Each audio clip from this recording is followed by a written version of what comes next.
Bapak Ibu, kesaksian kita itu tidak harus selalu bahwa Tuhan tolong kita. Amin. Kadang kan kita berpikir bahwa sesuatu yang baik itu perlu disaksikan. Padahal sebenarnya hal-hal yang buruk pun itu Bapak Ibu bukti dari kasih dan cinta Tuhan. Amin. Kita berpikir bahwa pokoknya semua yang baik itu datangnya dari Tuhan. Padahal tidak selalu begitu.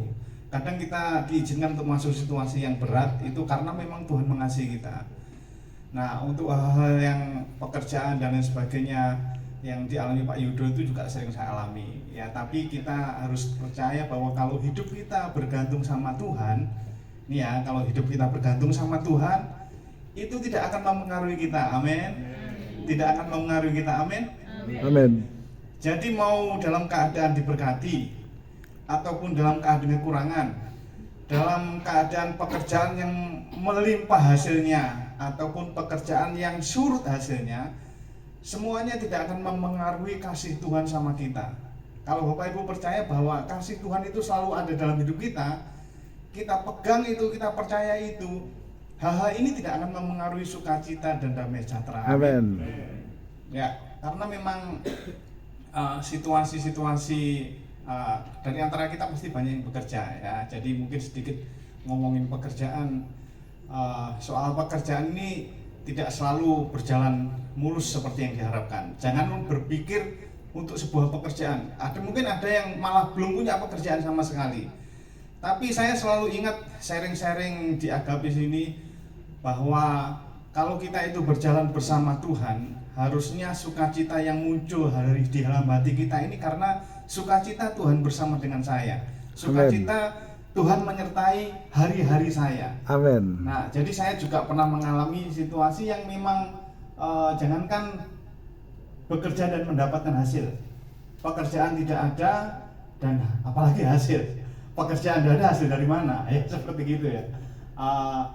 Jadi memang beberapa tahun yang lalu ya, saya pernah menyaksikan beberapa kali nggak ada pekerjaan terus sakit lagi. Ya.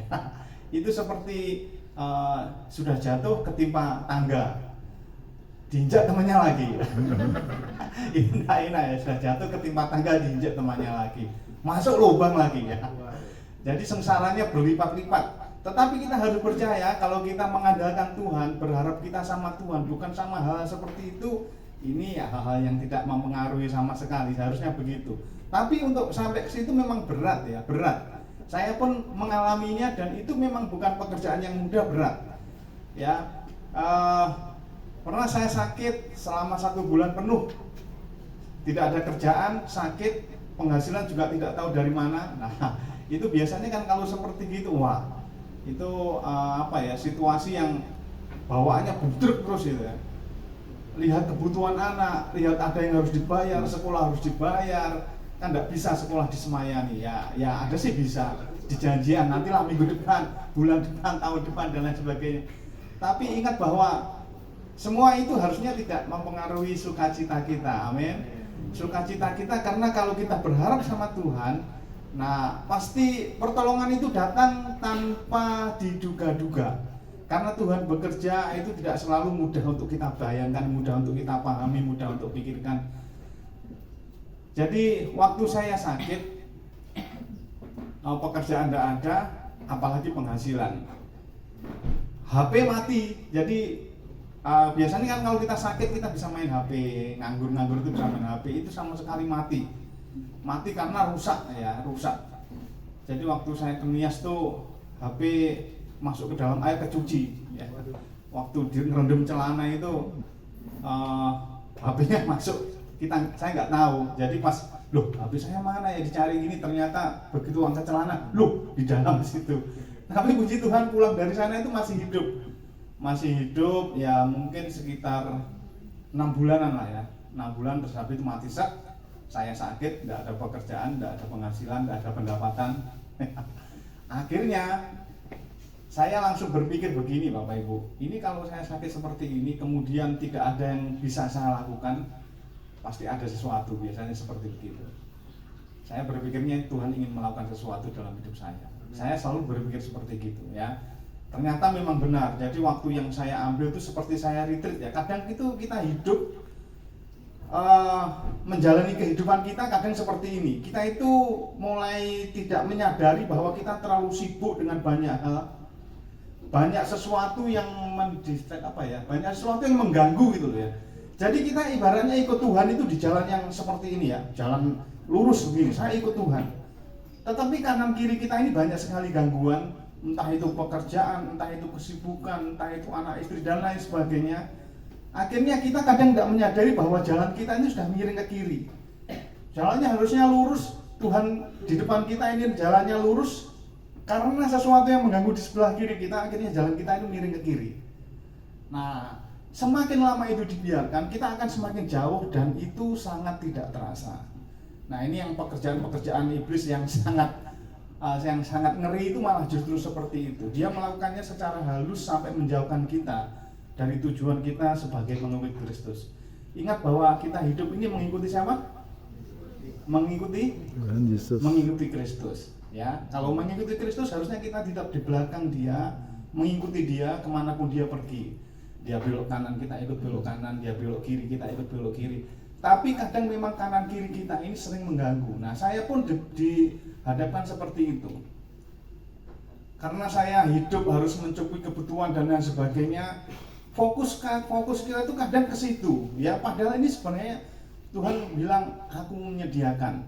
Kalau Allah sudah menyediakan, mau kita ada pendapatan, mau tidak, penghasilan tetap maksudnya, mau kita punya pekerjaan atau tidak, tapi Tuhan pasti menyediakan, amin.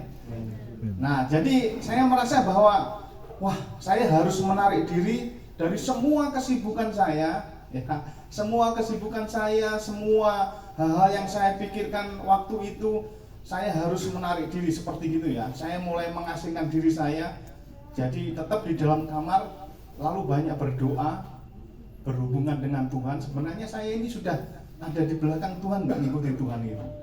Ternyata memang banyak hal yang saya lihat akhirnya, saya ternyata sudah belok ke kiri nih. Padahal Tuhan itu lurus, tanpa saya sadari seperti itu.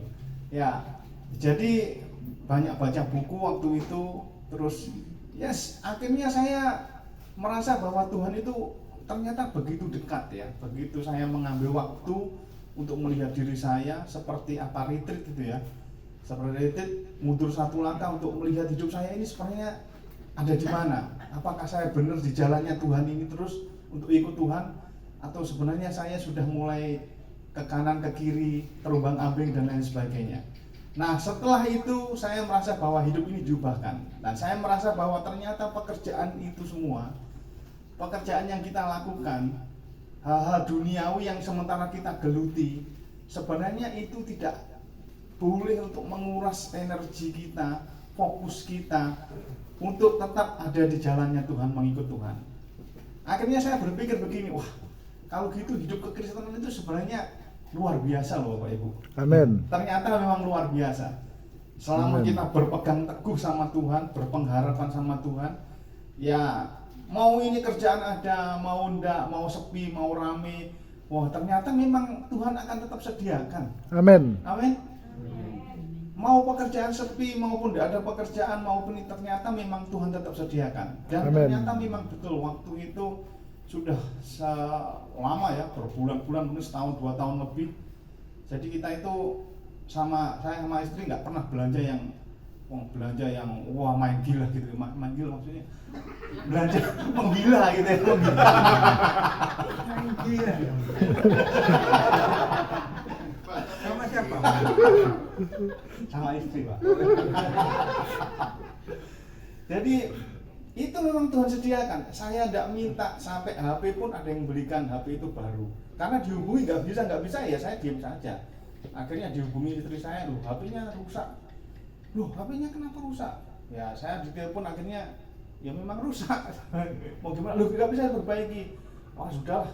Ini taruh aja, karena memang saya waktu itu lagi asik-asiknya dengan Tuhan ya, asik, lagi menikmati sebuah hubungan ya, walaupun akhirnya semuanya seperti hilang gitu ya, tapi karena kalau kita benar-benar fokus sama Tuhan, menikmati, yang itu ternyata nggak ada artinya Bapak Ibu, benar ini. Amen. Ya akhirnya tiba-tiba HP baru, terus kemudian juga tiba-tiba dapat berkat sampai saya ajak istri saya itu ke mana itu, ke ini ya, bravo tuh, belanja sampai dia bawa kereta dorong tuh, saya lihat penuh sekali. Ya itu menggila belajar. Ya ternyata memang saya melihat, wah Tuhan sediakan semua. Benar Tuhan sediakan semua. Amin. Sampai akhirnya mobil yang saya pakai ini Tuhan sediakan Bapak Ibu. Kalau saya bercerita seperti ini memang benar-benar kadang saya nggak habis pikir ya. Wah Tuhan itu memang luar biasa. Cuman kadang saya tuh mau cerita ke orang itu percaya apa enggak, kadang itu saya begitu. Sebenarnya banyak yang saya itu alami, tapi kadang saya kalau mau cerita itu seperti ini orang nanti percaya apa enggak. Mosok iya sih, seperti gitu. Jadi kalau Bapak Ibu mungkin ada di antara kita yang melihat hidup saya dan suami istri ini dengan anak-anak itu, mungkin kehidupannya seperti tidak pernah ada masalah, ini baik-baik saja. Padahal sebenarnya tidak seperti itu. Tapi saya tetap merasa bahwa Tuhan itu menyertai. Amin. Itu lebih berarti dari sekarang. Haleluya. Jadi kalau misalkan pekerjaan sepi, kalau mungkin saudara ikut orang hasilnya begitu-begitu saja, ingat ya, jangan fokus kita sama hal-hal seperti ini. Fokus saja sama Tuhan. Tuhan akan pasti sediakan. Saya ingat setiap kebutuhan waktu, pokoknya setiap momen yang saya perlu uang banyak dan itu memang Tuhan akhirnya menyediakan. Padahal memang pekerjaan juga waktu itu pas-pasan dan lain sebagainya. Ya waktu saya pernah cerita mau ke Bandung, kakaknya saya menikah, itu juga nggak ada apa-apa, ternyata Tuhan sediakan. Amin. Kemudian waktu ke Nias harus butuh sekian juta dalam sehari ya, Tuhan juga sediakan. Dan akhirnya saya percaya bahwa kalau kita pusing dengan pekerjaan sepi, ini hasilnya sedikit, nah jangan susah hati, amin. Jangan susah hati, karena Tuhan pasti menyediakan. Mau pekerjaannya banyak, mau pekerjaannya sedikit, mau hasilnya banyak, hasilnya sedikit, Tuhan pasti menyediakan. Artinya begini, banyak orang yang kaya, tetapi sebenarnya karena kekayaannya itu dia masih merasa kurang dan dia akhirnya terus berusaha, bekerja keras dan lain sebagainya hanya untuk mencukupi kebutuhannya. Padahal kalau kita melihat itu sebenarnya melimpah, tapi sebenarnya karena itu tidak disediakan oleh Tuhan, jadi merasa kurang. Tapi kalau kita ini berharap sama Tuhan, yang disediakan Tuhan itu walaupun sedikit kelihatannya, tetapi itu kecukupannya luar biasa. Amin. Amin. Bukankah itu sebenarnya yang orang cari ya? Amin. Saya ini cukup, berkelimpahan dalam arti berkelimpahan itu bukan memiliki sesuatu yang banyak sekali sampai akhirnya melubir, tidak seperti itu.